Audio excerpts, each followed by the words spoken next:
Hai, apa kabar semuanya? Semoga kabar Anda baik-baik saja. Terima kasih karena sudah memberikan support dan juga kesetiaan Anda untuk membangun channel Codot Film. Yuk kita lanjutkan alur ceritanya, sambil siapin kopi dan cemilan, setting suara volume full. Gasken. Rumah Seribu Obat. Xiao Yan keluar dari terowongan yang agak gelap. Sinar matahari yang menyilaukan bersinar dari langit. Suara kebisingan yang ramai adalah lagu iblis saat dituangkan ke telinganya, menyebabkan Xiao Yan mengerutkan kening. Xiao Yan menyipitkan matanya saat dia perlahan mengangkat kepalanya. Dia melihat ke bagian dalam kota yang sangat besar dan lalu lintas manusia yang padat yang bergerak di sepanjang jalan yang luas di depannya. Dia tidak bisa membantu tetapi menghela nafas. Ukuran kota Kaisar Hitam ini tidak lebih kecil dari ibu kota Kekaisaran Jia Ma. Dari sudut pandang tertentu, bahkan ibu kota Kekaisaran Jia Ma tidak dapat dibandingkan dengannya. Bagaimanapun, hal-hal yang dimiliki tempat ini adalah hal-hal yang tidak dimiliki ibu kota. Kemana kita harus pergi selanjutnya? Mata dokter peri kecil bergeser saat dia bertanya dengan lembut. Xiao Yan merenung sedikit sebelum dia segera berkata, pertama-tama kita akan pergi ke toko obat yang lebih besar di kota dan melihat-lihat. Bagian dalam, wilayah sudut hitam, memiliki cukup banyak bahan obat langka yang tidak dimiliki dunia luar.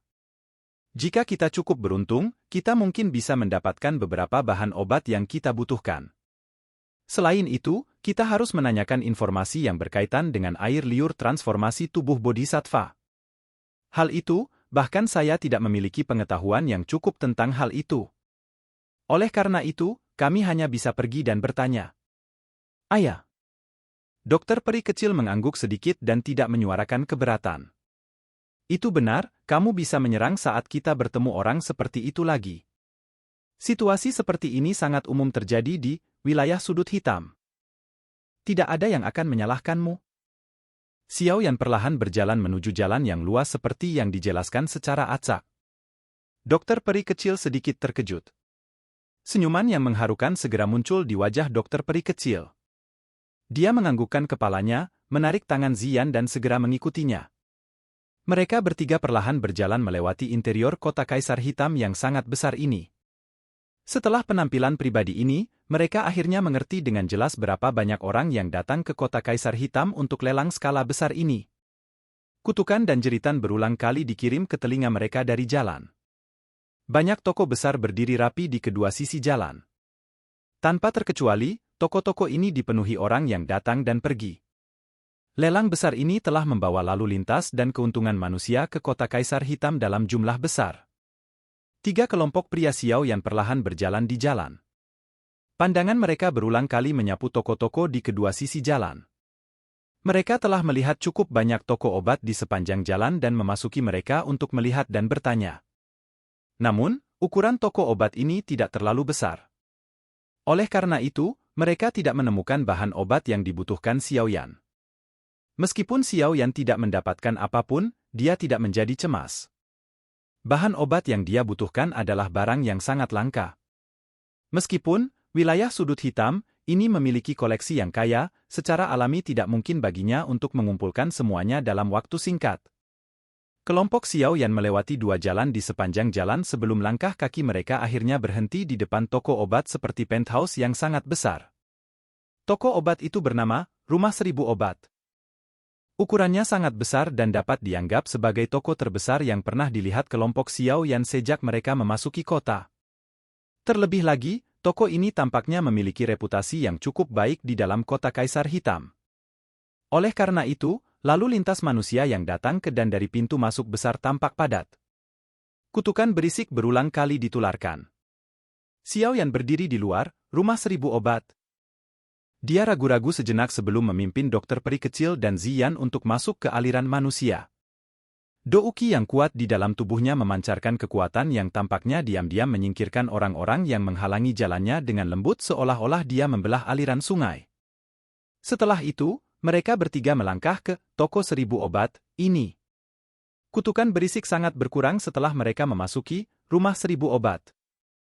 Aroma obat yang kaya yang dicampur dari bahan obat yang tak terhitung jumlahnya menerkam. Kekayaan aroma obat hampir menyebabkan Xiao Yan bersin dengan keras. Xiao Yan menggosok hidungnya saat dia membiarkan pandangannya berkeliaran. Dia bisa melihat bahwa aula yang sangat besar ini dipenuhi dengan banyak counter transparan. Berbagai bahan obat ditempatkan dengan rapi di dalam counter tersebut. Apalagi, cukup banyak orang saat ini berkumpul di sekitar counter ini. Aula besar dibagi menjadi bagian bahan obat dan bagian pil obat. Jika seseorang membandingkannya, bagian pil obat pasti akan memiliki lebih banyak orang. Bagaimanapun, orang-orang di wilayah sudut hitam yang menghabiskan sepanjang hari menjilati darah dari bilah mereka, lebih suka memiliki pil obat yang bisa menyelamatkan hidup mereka atau melepaskan kekuatan besar dalam situasi berbahaya. Keinginan ini tidak diragukan lagi jauh lebih berharga dibandingkan dengan hanya menelan bahan obat. Namun, seorang alkemis seperti Xiao Yan memberi nilai yang lebih besar pada bahan obat.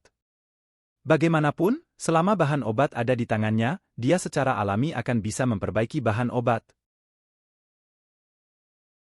Xiao Yan menarik Ziyan saat dia menghirup dalam-dalam melalui hidung kecilnya. Mereka bertiga perlahan berjalan menuju meja kristal. Tatapannya segera menyapu itu. Rumput angin hijau. Buah skala angin api. Tatapan Xiao Yan menyapu bahan obat yang ditampilkan di konter dan segera mengidentifikasi mereka. Dia segera menggelengkan kepalanya. Hal-hal di sini mungkin bukan hal biasa tapi itu jauh dari tingkat bahan obat yang dia butuhkan. Memang ada alasan mengapa Black Corner Region mampu menarik cukup banyak orang dari luar. Jika ada di luar, hanya bahan obat ini saja pasti akan diperlakukan sebagai harta karun toko. Bagaimana mereka bisa ditampilkan secara acak dan dijual di tempat yang sama? Dokter peri kecil itu dengan lembut menghela nafas. Menjadi master racun, dia secara alami cukup akrab dengan bahan obat ini. Xiao Yan tersenyum dan mengangguk. Dia baru saja akan berbicara ketika tawa terdengar dari sisi lain meja. Para tamu, bolehkah saya tahu bahan obat apa yang Anda butuhkan? Rumah obat 1000 kami adalah toko obat besar yang berada di peringkat teratas dalam wilayah sudut hitam.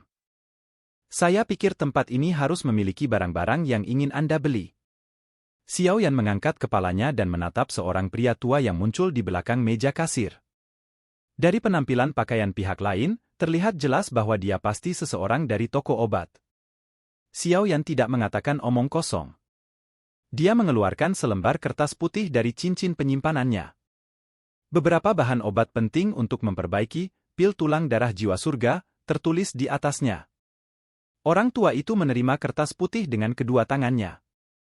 Awalnya, tatapannya secara acak menyapu itu tetapi dia segera menjadi terkejut. Matanya sekali lagi menimbang Xiao Yan. Kilatan muncul di matanya saat dia bertanya, apakah Mister seorang alkemis? Mengapa? Jangan bilang kalau seorang alkemis tidak bisa datang dan membeli bahan obat di toko obat ini. Xiao Yan menjawab dengan suara samar. Tuan, tolong jangan tersinggung. Aku yang dulu adalah alkemis tingkat 2. Hanya saja saya merasa terbiasa dengan cara penyusunan ramuan obat ini. Orang tua itu tertawa. Xiao Yan baru tiba-tiba mengerti setelah mendengar ini. Efek obat dan atribut bahan obat semuanya berbeda. Orang luar akan kesulitan membedakan mereka.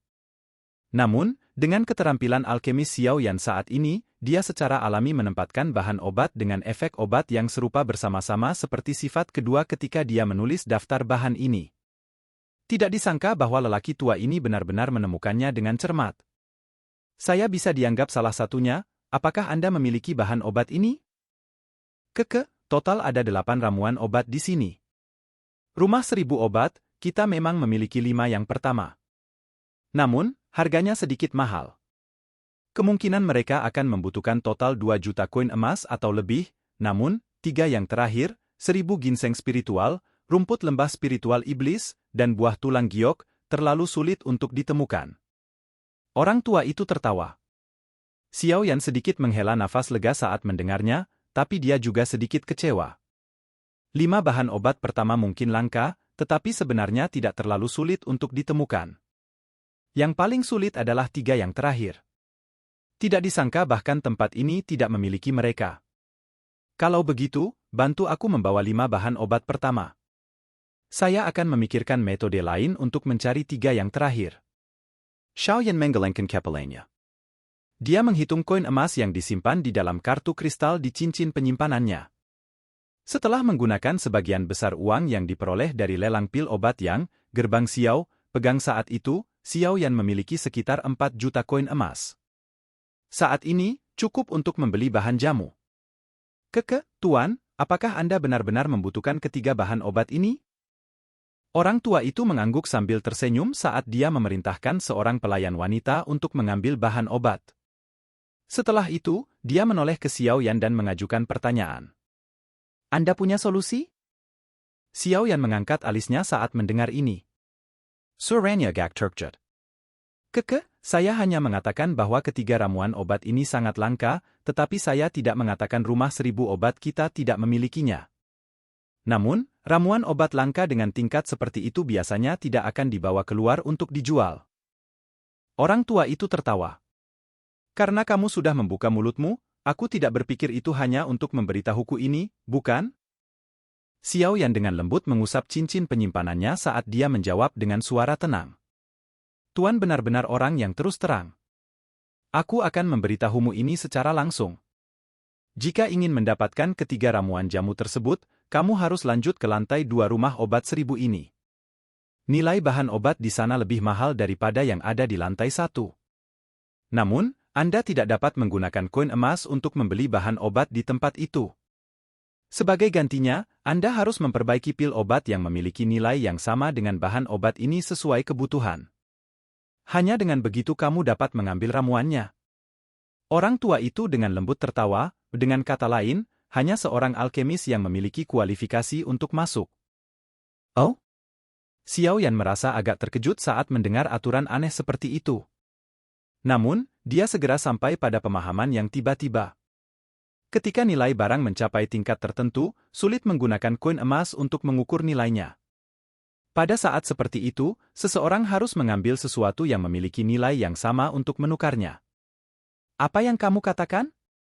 Bolehkah saya tahu jika Mister tertarik untuk pergi ke lantai 2 untuk melihat-lihat? Kelangkaan bahan obat di lantai 2 jauh dari apa yang bisa dibandingkan di sini. Saya pikir 3 bahan obat yang Anda butuhkan dapat ditemukan di atas. Orang tua itu tertawa. Xiao Yan merenung sejenak sebelum mengangguk. 3 ramuan obat terakhir sangat langka. Jika dia pergi dan mencari mereka, dia tidak akan tahu kapan dia bisa menemukannya. Secara alami akan lebih baik jika dia bisa mendapatkannya di sini. Terlebih lagi, dari apa yang dikatakan lelaki tua ini, lantai 2 memiliki barang yang lebih langka. Dia bahkan mungkin dapat memperoleh beberapa informasi yang berhubungan dengan air liur transformasi tubuh bodhisattva dari sana. Kalau begitu, tolong tunjukkan jalannya. Orang tua ini akan mengingatkan Tuan di sini. Mengingat nilai bahan obat yang Anda butuhkan, kemungkinan besar Anda akan diminta untuk menggunakan pil obat tingkat 4 atau bahkan tingkat 5 untuk menukarnya. Jika Anda tidak dapat memperbaiki pil obat dari tingkat ini, maka... Senyum di wajah lelaki tua itu awalnya menjadi lebih jelas saat dia melihat Xiao Yan menganggukkan kepalanya setuju. Namun, dia ragu sejenak sebelum menyuarakan pengingatnya. Kelopak mata Xiao Yan bahkan tidak bergerak saat mendengar ini. Dia samar-samar berkata, pimpin jalan. Kilatan yang tidak biasa melintas di mata lelaki tua itu ketika dia melihat sikap Xiao Yan. Ekspresi hormat segera melonjak ke wajahnya sebelum dia memimpin jalan di depan sambil menekuk tubuhnya dengan rendah hati. Ayo pergi. Mari kita lihat cerita kedua untuk melihat apakah ada yang Anda butuhkan. Xiao Yan menoleh dan tersenyum pada dokter peri kecil dan Zian. Setelah itu, dia mengangkat kakinya dan mengikuti orang tua itu. Xiao Yan sebenarnya memiliki banyak keingintahuan terhadap bahan obat yang tidak biasa dan langka yang disebutkan orang tua itu. Lagi pula, bahan obat memiliki daya tarik yang lebih besar bagi alkemis daripada pil obat. Silakan pergi ke. Oke guys, jangan lupa like, comment, share, and subscribe di channel Codot Film. See you next video. Peace out and bye-bye.